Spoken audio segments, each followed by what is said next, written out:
Assalamualaikum dan salam sejahtera semua.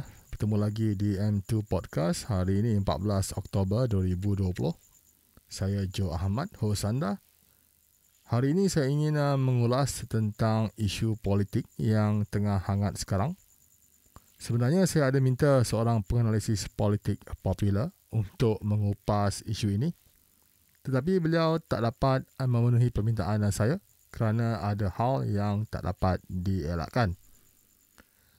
Mungkin juga kerana saya cuma seorang YouTuber picisan, jadi dia tak berminat untuk memberikan ulasan. Tapi tak apalah, walaupun saya tak pandai sangat bab politik. Tapi saya akan cuba ulas dan kupas isu ini berdasarkan pemahaman dan pemerhatian saya. Saya dapati ramai yang mengejek dan mentertawakan Datuk Seri Anwar Ibrahim kerana gagal mengemukakan senarai nama lebih 120 ahli parlimen yang dikatakan menyokongnya semasa pertemuan dengan Yang di-Pertuan Agong di Istana Negara semalam. Ini kerana ramai rakyat dah lama tunggu senarai nama itu selepas Anwar mengumumkan mempunyai sokongan majoriti ahli Dewan Rakyat untuk menubuhkan kerajaan dalam satu sidang media pada 23 September lalu. Okey, ini dia sedutan sidang media oleh Anwar selepas menghadap Yang di-Pertuan Agong semalam. Seperti mana saya janjikan dalam sidang akhbar pada 23 September yang lalu, saya telah tunaikan hari ini dengan mempersembahkan kepada Kebahaduli Yang Maha Mulia dokumen sahih mengenai majoriti kukuh dan meyakinkan ahli-ahli parlimen menyokong saya. Saya pohon semua pihak memberikan ruang dan wewenang kepada Kebahaduli Yang Maha Mulia menjalankan tanggungjawab mengikut lunas perlembagaan dan juga budi bicara tuanku untuk menelaah dokumen dan dalam 1-2 hari ini memanggil ketua-ketua parti mengesahkan dan juga mendapat input dan pandangan sebaiknya. Oleh itu, soal hari ini bukan soal kemenangan sesiapa atau kekalahan sesiapa, tapi memohon supaya kita dapat tegakkan suatu negara yang maju dan adil, menangani malapetaka COVID-19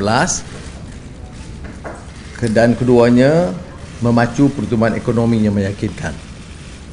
Banyak persoalan dibangkitkan tentang kenyataan saya yang lalu yang menyatakan bahawa pentadbiran insya-Allah sekiranya saya pimpin masih tetap majoriti Muslim dan Bumiputera. Tetapi saya ingin tegaskan bahawa jaminan tentang hak semua rakyat warga negara tetap terpelihara.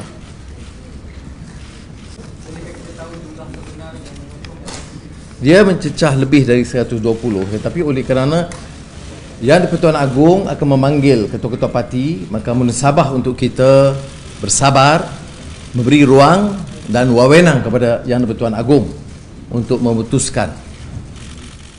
Disebabkan gagal untuk tunjuk senarai nama tersebut, ada yang kata Presiden Parti Keadilan Rakyat itu ibarat tin kosong, keluar bunyi kuat tapi tak ada isi. Ada yang label Anwar ni penipu, scammer, bersandiwara. Namun demikian, saya mengambil serius dakwaan Anwar itu. Ada kawan-kawan saya yang merupakan penyokong Perikatan Nasional tak percaya bila saya beritahu mereka bahawa dakwaan Anwar itu perlu diberikan perhatian. Walaupun saya bukan ahli mana-mana parti politik, saya cakna, saya ambil tahu, saya ambil peduli dengan perkembangan politik negara.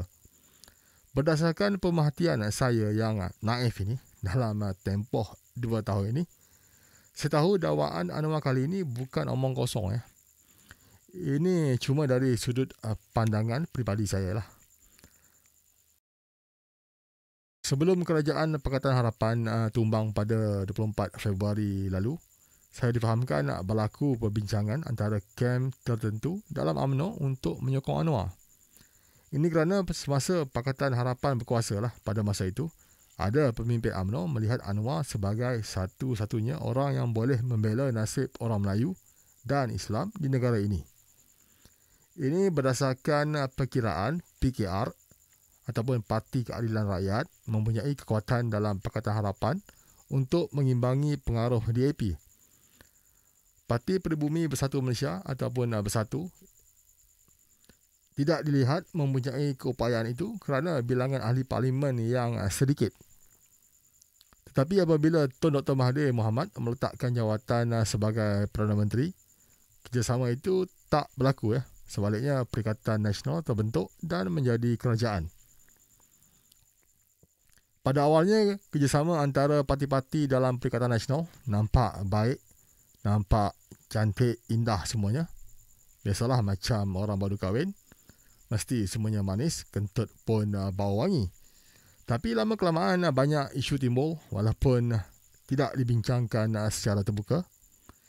Isu ini banyak berkisar tentang ketidakpuasan hati pemimpin UMNO terhadap pemimpin Parti Bersatu yang berlagak seolah-olah abang besar membuli UMNO. Dalam pilihan raya negeri Sabah baru-baru ini juga dikatakan berlaku tikam belakang. Parti Bersatu dituduh cuba mensabotaj UMNO dengan meletakkan calon bebas di kerusi yang ditandingi calon UMNO. Tindakan Tan Sri Muhyiddin Yassin mencalonkan Datuk Seri Haji Jino sebagai Ketua Menteri Sabah memburukkan lagi hubungan Bersatu dengan UMNO. Selain itu, ramai rakyat yang terkesan dengan pandemik COVID-19 terus mendesak bekas Perdana Menteri Datuk Seri Najib Razak supaya meminta Muhyiddin melanjutkan moratorium automatik walaupun Perdana Menteri sudah menyatakan kemudahan itu ditamatkan pada 30 September lalu. Mereka yang ingin melanjutkan tempoh bayaran balik pinjaman bank perlu membuat permohonan dengan bank-bank terlibat. Najib sendiri memberitahu dia sudah mencuba sedaya upaya meminta kerajaan mempertimbangkan supaya tempoh moratorium dilanjutkan sehingga hujung tahun ini, tetapi Perdana Menteri tetap dengan pendiriannya. Jadi, ramai yang terus menekan Najib walaupun Najib tak boleh nak buat apa pun sebab kuasa bukan pada tangan Najib tetapi pada tangan Muhyiddin. Semasa tumpuan seluruh negara terarah kepada cerita penjumpaan Anwar dengan Yang di-Pertuan Agong semalam, saya memerhatikan halaman Facebook pemimpin-pemimpin kanan UMNO langsung tak sentuh isu tersebut tetapi lebih kepada isu COVID-19. Ini sudah cukup untuk membuatkan saya yakin bahawa ada sesuatu yang tak kena dan dakwaan Anwar memang ada asas. Malam tadi pula memang jadi kenyataan mesyuarat Biro Politik Majlis Tertinggi UMNO yang dipengerusikan oleh Presiden parti itu sendiri, Datuk Seri Ahmad Zahid Hamidi di Pusat Dagangan Dunia Putera PWTC Kuala Lumpur sepakat mempertimbangkan untuk menarik diri daripada menyokong Perikatan Nasional. UMNO mahu memberikan syarat baru kepada Kerajaan Perikatan Nasional bagi meneruskan kerjasama politik secara perjanjian bertulis untuk dilaksanakan secepat mungkin. Jadi melihat kepada perkembangan sekarang, boleh dikatakan UMNO sedang mempertimbangkan sama ada untuk menyokong Anwar atau Muhyiddin. UMNO mungkin menggunakan situasi ini untuk tawar-menawar supaya parti itu tidak terus diperkotak-katikkan, dipijak-pijak oleh Bersatu. Dengan ini, kedudukan Anwar dan Muhyiddin bakal ditentukan oleh UMNO. Namun saya fikir masih terlalu awal untuk menyatakan Anwar boleh menubuhkan kerajaan dengan bantuan UMNO kerana saya tak fikir Tun Mahathir akan berpeluk tubuh saja. Ya, saya tahu Tun Mahathir bukan ahli Bersatu tapi parti pejuang. Tapi berdasarkan pemerhatian saya, Tun Mahathir masih menguasai Bersatu. Cuma secara tersirat, secara tersuratnya adalah Tan Sri Muhyiddin. Saya fikir mereka yang merancang penubuhan Kerajaan Perikatan Nasional tak terfikir UMNO atau PAS mungkin akan berbaik dengan PKR. Timbul juga persoalan bagaimana penerimaan penyokong UMNO, PAS, DAP dan PKR sekiranya parti-parti berkenaan bekerjasama. Dalam keadaan negara menghadapi wabak COVID-19, kita perlukan sebuah kerajaan yang kuat. Katakan kalau Anwar berjaya menubuhkan kerajaan perpaduan sekalipun, saya fikir kerjasama itu cuma bersifat sementara sehingga parlimen dibubarkan. Saya sendiri tertanya-tanya bagaimana agaknya blok-blok parti politik pada pilihan raya umum ke-15 nanti. Satu lagi perkara yang perlu kita berikan perhatian ialah Muhyiddin selaku Perdana Menteri mempunyai pilihan untuk menasihatkan Yang di-Pertuan Agong membubarkan parlimen bagi menyerahkan kembali kuasa memilih kepada rakyat, atau beliau boleh meletakkan jawatan supaya proses peralihan kuasa dapat berlaku dengan lancar.